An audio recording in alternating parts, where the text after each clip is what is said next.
그 사람 모세라는 책을 기초로 모세에 대한 말씀을 계속 전했습니다. 이제 오늘과 다음 주일이면 이 시리즈가 이제 막을 내리는데요. 매주일 핵심 키워드가 있습니다. 16번째 시간인 오늘은 죽음에 대한 말씀을 전하겠습니다. 여러분은 몇 살까지 살 것 같으십니까? 몇 살까지 살기를 원하시나요? 질문을 바꿔서 말하면 언제 죽고 싶으십니까? 죽음에 대해 별로 생각하고 싶지 않으시겠지만 언젠간 저에게도 여러분에게도 실제로 일어날 일입니다. 우리는 언젠간 다 죽습니다. 무섭더라도 싫더라도 어쩔 수 없습니다. 하나님이 그렇게 정하셨습니다. 히브리서 9장에 보니까 한 번 죽는 것은 사람에게 정해진 것이라 했습니다. 그 후에는 심판이 있습니다. 한 번 죽는 것은 정해졌습니다. 그런데 언제 죽는지는 모릅니다. 몇 년 전 뉴스에서 안타까운 사고 소식을 하나 보았는데요. 강원도 춘천에서 새벽 예배를 마치고 귀가하던 여성 3명이 신호 위반 차량에 치여서 사망한 사고였습니다. 80대 운전자의 차량에 3명의 여성분들이 동시에 치였고 모두 다 목숨을 잃었습니다. 여러분, 예배 드리고 돌아가다가도 사고 날 수 있습니다. 이런 말씀 드려서 죄송합니다만 언제 죽을지 몰라요. 그러면 새벽 기도회는 위험한 거니까 새벽 기도회는 절대로 하지 말아야 되겠구나. 지금 이게 포인트가 아니죠. 그럼 저들은 그럼 저주받은 인생이다. 이거 아닙니다. 예배를 드리고 돌아가는 길에도 가장 거룩한 일을 하고도 원치 않는 시간에 원치 않는 장소에서 죽을 수 있습니다. 하나님이 여러분을 언제 데려가실지는 아무도 모릅니다. 언제 여러분의 마지막이 올지 모릅니다. 모세가 40년 동안 광야를 유랑했습니다. 이제 이스라엘 백성들을 약속의 땅 가나안 입구까지 인도했습니다. 요단강 동편 모압 평원에서 이제 그들은 마지막 진을 쳤습니다. 모세는 이곳에서 백성들에게 유언과도 같은 설교를 남기는데 그 내용이 신명기입니다.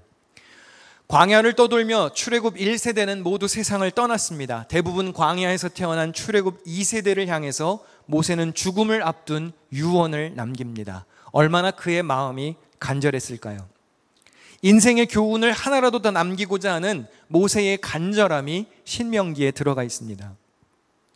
모세가 신명기에서 가장 많이 강조하는 것은 하나님 한 분만 잘 섬겨라, 우상 숭배에 빠지지 말아라 라는 권면이었습니다. 너희들의 선조들이 그걸 잘 지키지 못해서 죽음을 맞이했으니 너희들은, 신세대들은 믿음의 유산을 잘 물려받기를 원했습니다.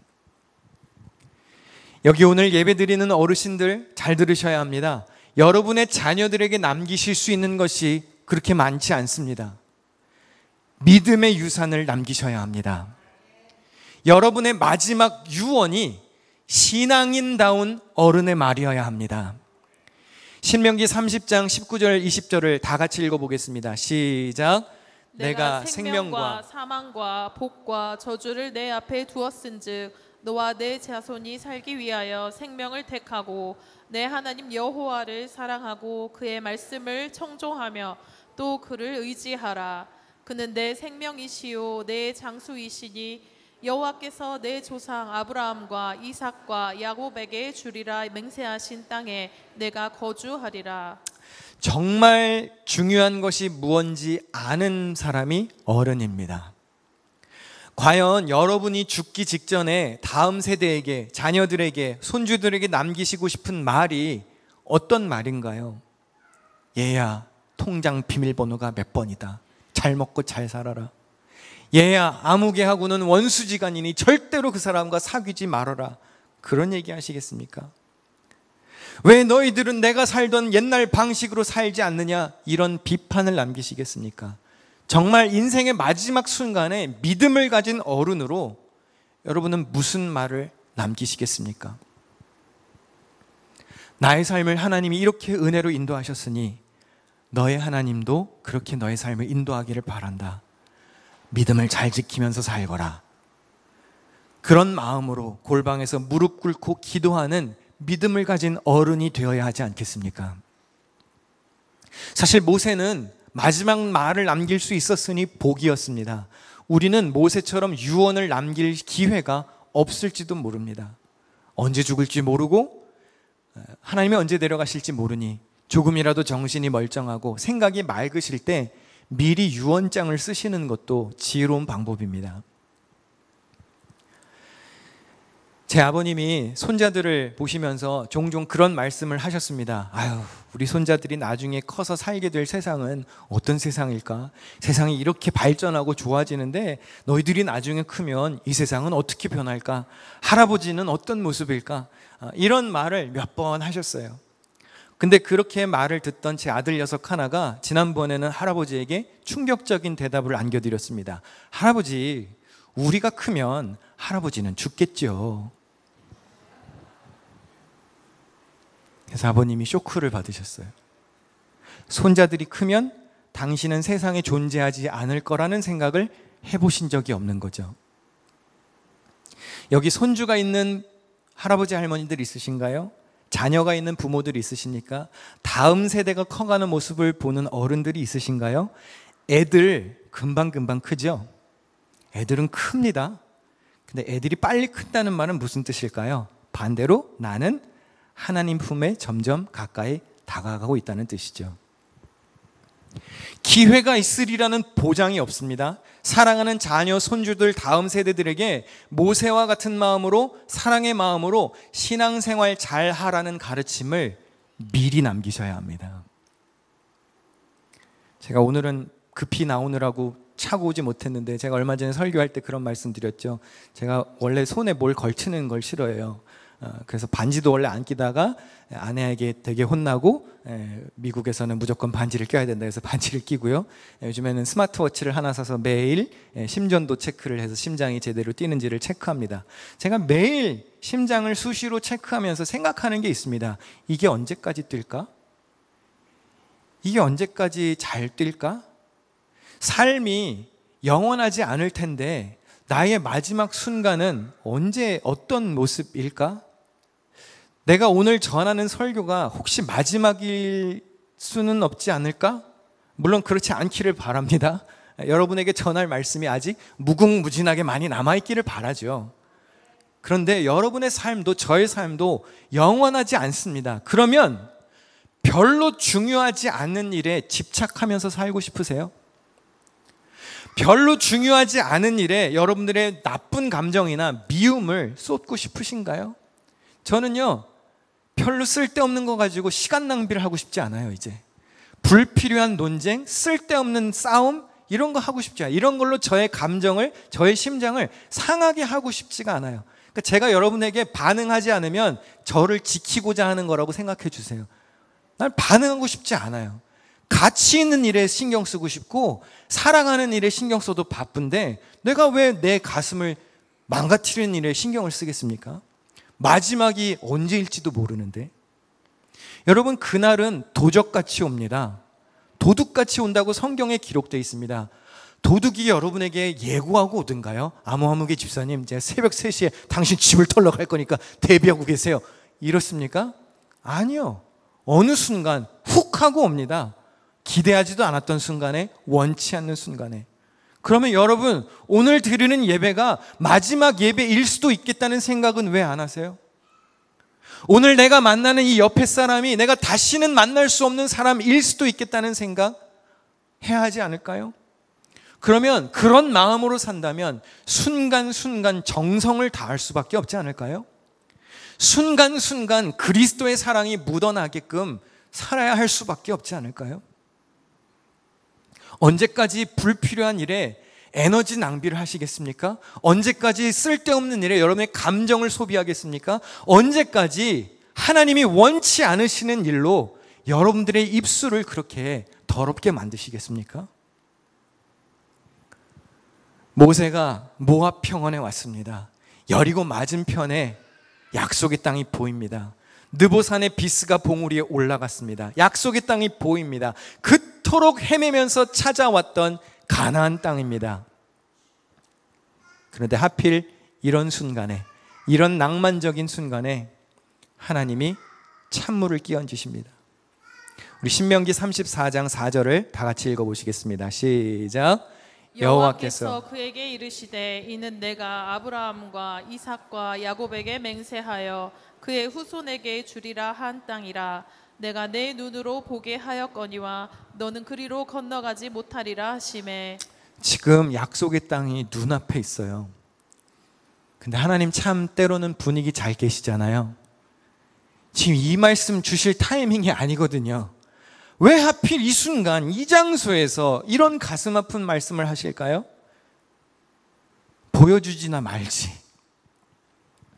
사실 모세는 자기가 가나안 땅에 못 들어간다는 사실을 이미 알고 있었습니다.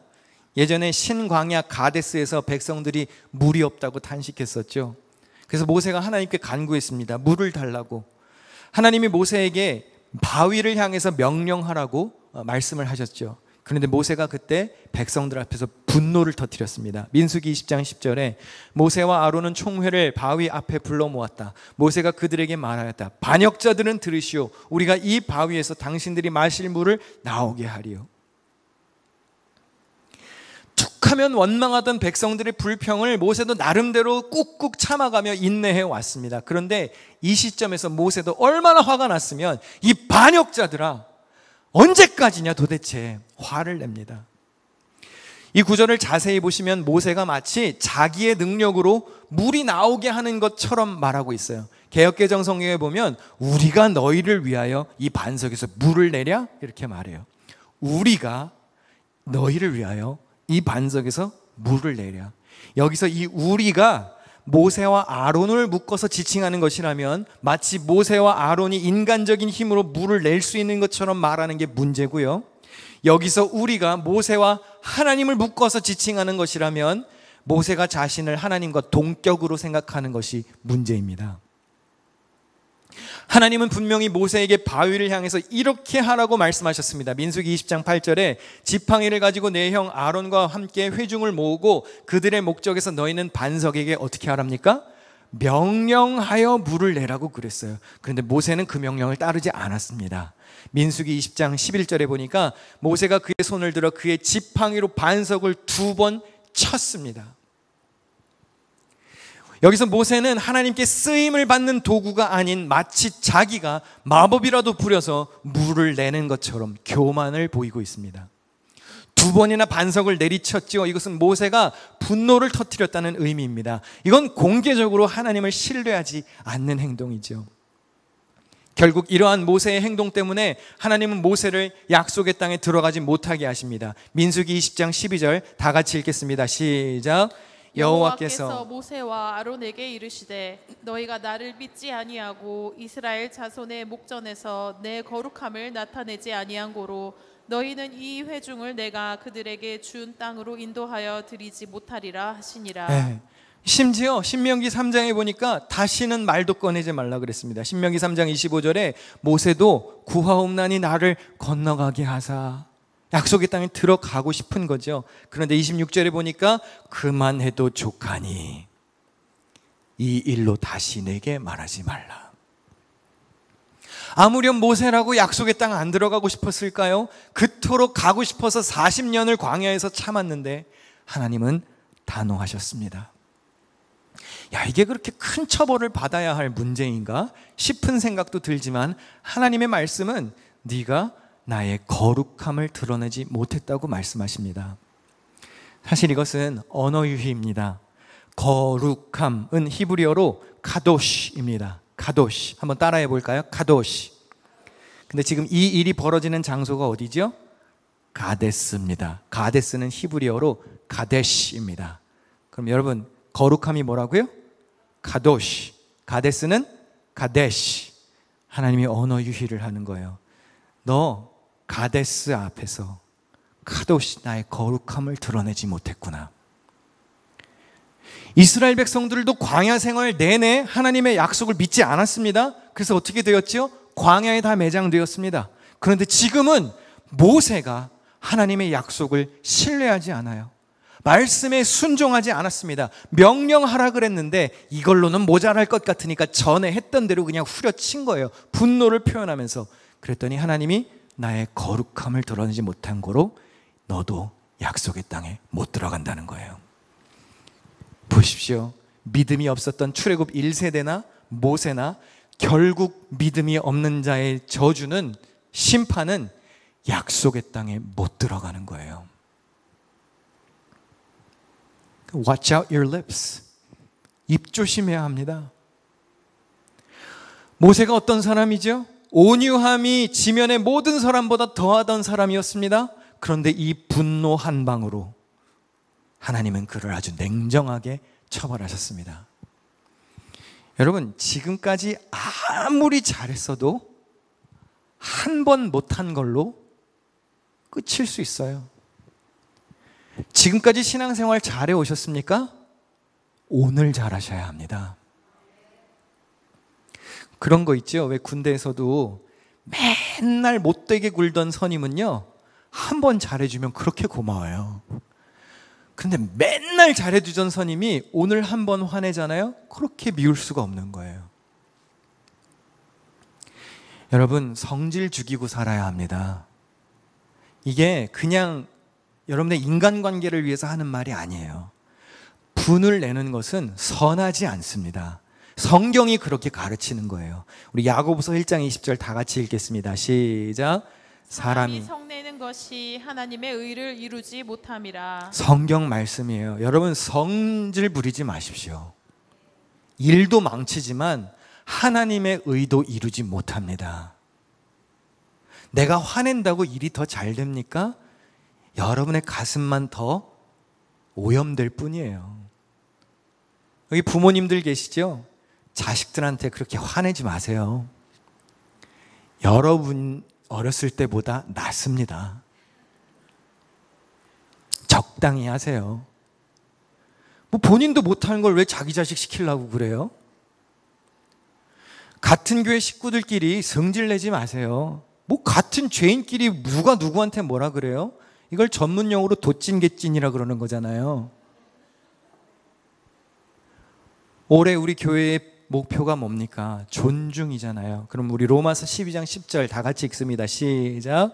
형제를 사랑하여 서로 우애하고 존경하기를 서로 먼저 하며. 먼저 존중하시기를 바랍니다. 오늘 보는 그 이가 마지막일 수도 있어요. 예전에 이 모세의 이야기를 묵상하면 모세의 억울한 심정이 더 많이 느껴졌습니다. 아유, 하나님 좀 너무하셨다. 좀 봐주시지. 약속의 땅에 그거 한번 좀 들어가서 거기서 죽게 하시지. 그런 마음이 컸거든요.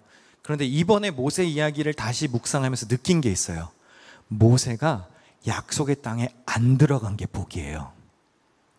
아무도 동의를 안 하시네. 모세가 거기서 죽은 게 축복이에요. 그래, 광야에서 그만하면 됐지. 그렇게 고생하고 참았는데 약속의 땅까지 들어가서 또 무슨 원망과 불평과 무슨 오만 가지 어려운 일을 당하려고.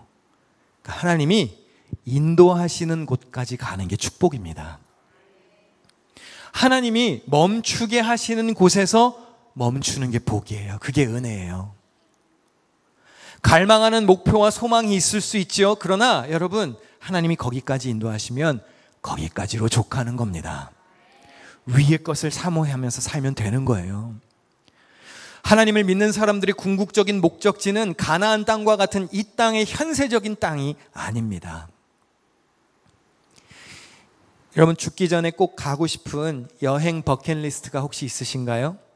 있으시다면 아마 대부분 멋진 휴양지이거나 역사와 전통이 있는 장소이거나 여러분이 사진으로 한 번쯤 남기고 싶을 장소일 겁니다. 좋지요. 좋은 여행 버킷리스트 가시면 좋죠. 하나님이 창조하신 세계 많이 보고 가실 수 있기를 바랍니다. 뉴욕에 이사 오셔서 자유의 여신상도 못 가보신 분들 많다면서요. 거긴 좀 그래도 갔다 오세요. 오늘이라도 가실 수 있잖아요. 언제 갈지 몰라요. 그게 언제 무너질지도 모르는 거잖아요. 어떤 이들은 아유, 여행까지는 바라지도 않는다. 그냥 내가 안락하게 살 수 있는 그냥 좋은 집 하나, 드림하우스 같은 거 한 번이라도 살아봤으면 좋겠다.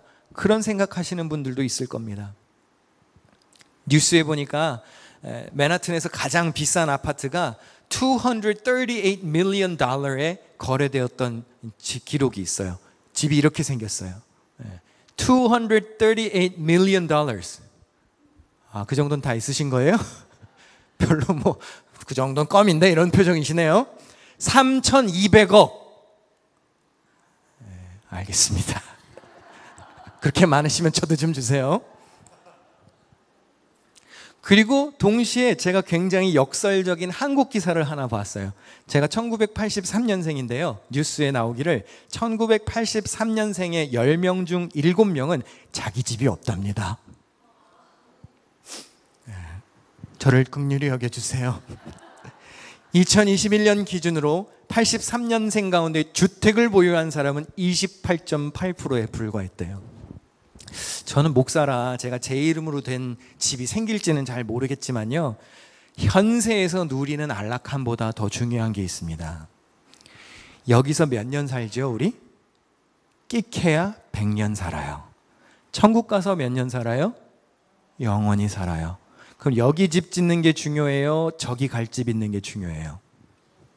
여기 집 있는 것도 중요해요. 하실 수 있으면 좋은 집 사세요. 그러나 사도 바울이 뭐라 그랬죠? 우리의 시민권은 하늘에 있는지라. 영원히 살 집이 있는 게 더 중요합니다. 영원한 소망을 가지고 사는 하나님을 믿는 사람들은요, 죽음을 대하는 태도도 달라야 합니다. 비록 간절히 원했던 약속의 땅에 못 들어간다 할지라도 하나님이 거기까지라 하시면 그냥 부르심에 순종하는 거예요. 사명을 다 했으니까 부르시는 겁니다. 그럼 그건 불명예스러운 삶이 아니라 은혜입니다. 하늘나라에 가는 과정일 뿐이죠. 모세가 그렇게 죽습니다. 성경은 모세의 마지막을 이렇게 기록하는데요. 우리 본문 7절 말씀 다 같이 읽을까요? 시작. 모세가 죽을 때 나이 220세였으나 그의 눈이 흐리지 아니하였고 기력이 쇠하지 아니하였더라. 할렐루야. 여러분 모두 이렇게 사시기를 축원합니다. 120세까지 할렐루야.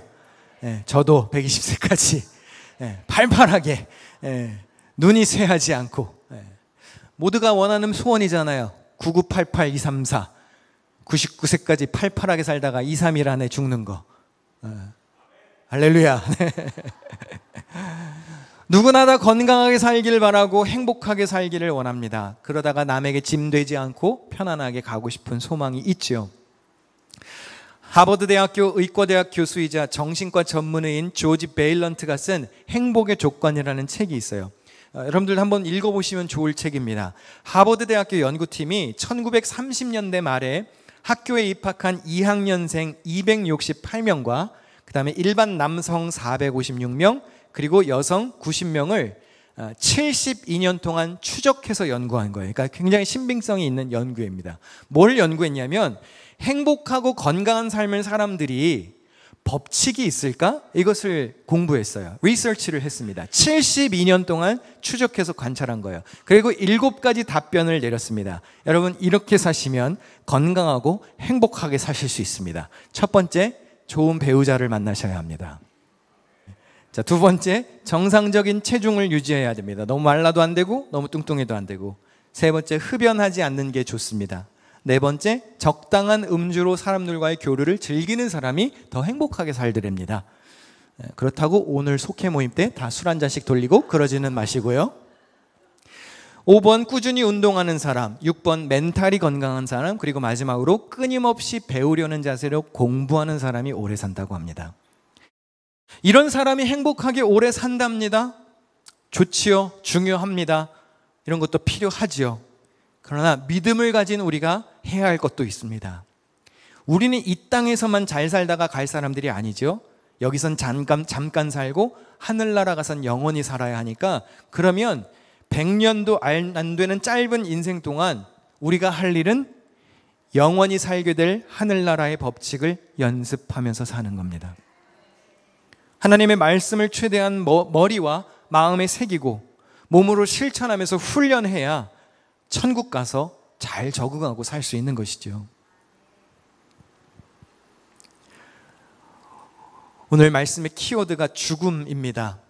우리는 언젠간 죽습니다. 야고보서 4장 14절에 보니까 내일 일을 너희가 알지 못하는도다. 너희 생명이 무엇이냐? 너희는 잠깐 보이다 없어지는 안개 같다 그랬습니다. 모세가 위대한 삶을 살았지만 그는 흔적도 없이 안개처럼 사라졌습니다. 오늘 본문 5절 6절에 보니까요, 이에 여호와의 종 모세가 여호와의 말씀대로 모압 땅에서 죽어 벳부얼 맞은편 모압 땅에 있는 골짜기에 장사되었고 오늘까지 그의 묻힌 곳을 아는 자가 없다고 했습니다. 하나님이 정하신 때가 되면 우리는 가야 됩니다. 흔적을 못 남길 수도 있습니다.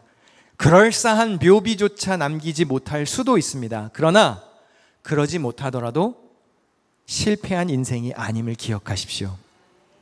만약에 모세의 무덤이 남겨졌었더라면 아마 후손들이 거기를 성지 삼아서 성지 순례를 하고 우상 숭배했을지도 몰라요. 아마 모세는 그런 걸 원치 않았을 겁니다.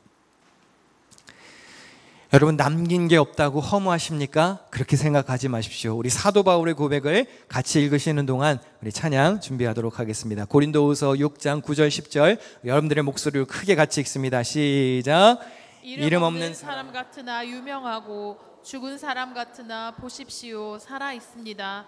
징벌을 받은 사람 같으나 죽임을 당하는 데까지 이르지 않고 근심하는 사람 같으나 항상 기뻐하고 가난한 사람 같으나 많은 사람을 부유하게 하고 아무것도 가지지 않은 사람 같으나 모든 것을 가진 사람입니다. 아멘. 어떤 사람이 그런 사람입니까?